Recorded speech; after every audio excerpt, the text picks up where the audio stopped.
wee bit out of breath there. Unfortunately, I only caught the end of that. Yeah. But what I saw was very good. It was, and I've noticed that, I don't know if it's just the caliber of folks here tonight, but like you made it seem effortless. Yeah. I know like you're a bit out of breath, but like you looked like you knew every step of the way exactly what you were doing there. Yeah, well, there is adrenaline a wee bit as well. So like after you do be out of breath, but I think it's like in Jiu Jitsu and especially in Gi Jiu Jitsu, it's like whoever can get their game plan going first is into their chains.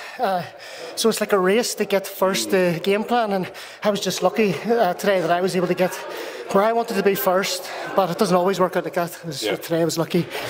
Now, we kind of talked briefly the other day online there, and you said not a chance.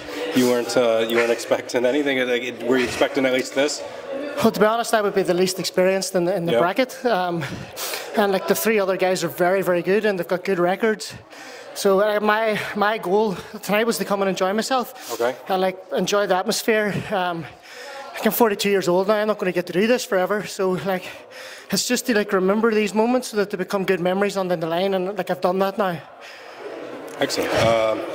So, you kind of got a bit of a break here. Yeah. Actually, you got a little over an hour now. Yeah, it will be. What are you going to do to kind of psych yourself? Probably eat a wee bit because I haven't eaten today, and get a drink. The guy I have in the finals is very good. Galera, Brazilian. Like, I've trained a bit with him, and I need to be honest, and he's a level higher than me. But I mean, like anything can happen.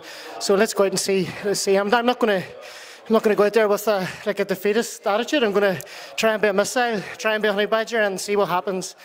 Excellent. Yeah, no, I'm certainly looking forward to that. I think it's going to be an epic showdown for sure.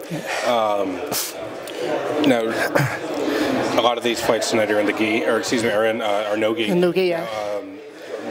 Would you consider yourself predominantly in the gi? Oh, absolutely. Like my club will be very mixed. Like I've a lot of guys that do really well in competition no gi, but like I came into the sport quite late. I was 34 when I started Jiu Jitsu, and so that gives me hope.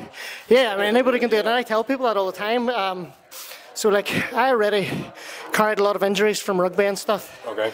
I've always felt that the gi you were able to control the variables a wee bit easier with grips, slow the game down and stuff like that. And so like I was very naturally suited to the gi just by the age I was when I started. But it's not to say I love watching no gi Jiu Jitsu. It's very fast and scrambly and very athletic, but that's just not me.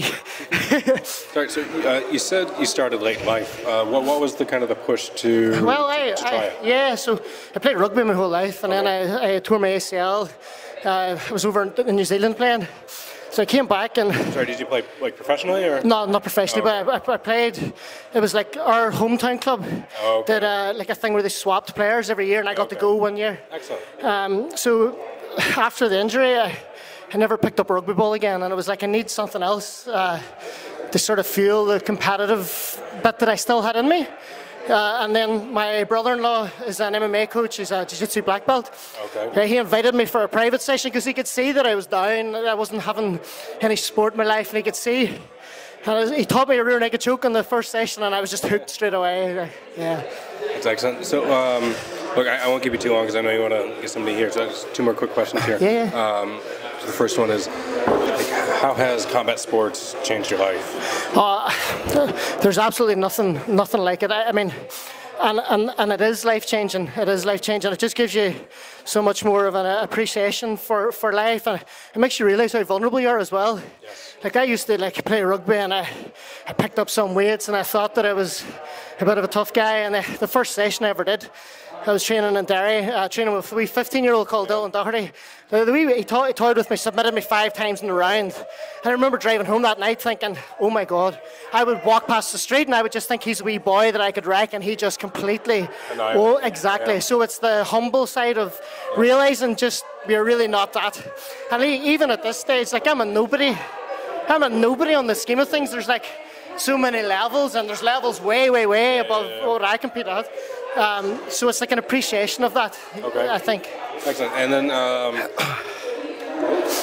so if you had to kind of get one point across to either like the public or to maybe someone who's on the fence about starting training, what might that be? Well, see, like just on that, and because you were talking about maybe it's not too late for me, like if I was ever going to talk to one niche, it would be to the men in their 30s and 40s and women in their 30s and 40s and say, look, if you're interested in learning this fantastic sport, I mean, it's one of the fastest growing combat sports in the world.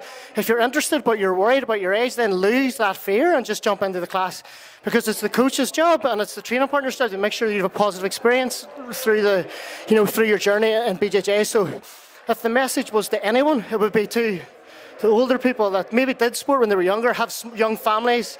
And I always find that whenever you have young families, like the focus goes completely away from yourself and you're focused on the family. But everyone, even to be better parents, need that thing that makes them tick, and they can pass that on to their kids. So if I was going to say anything, it would be to the 30, 40-year-olds, get stuck in. If you're on the fence, just jump in and try a class. Awesome. Thank you so much. Yeah, no problem. Thank you. And look, I hope to talk to you at the end of this with a nice shiny belt on your shoulder. Thank you. Yeah. Cheers. All right, man. Have Appreciate a good one. it. Thank you. Thanks.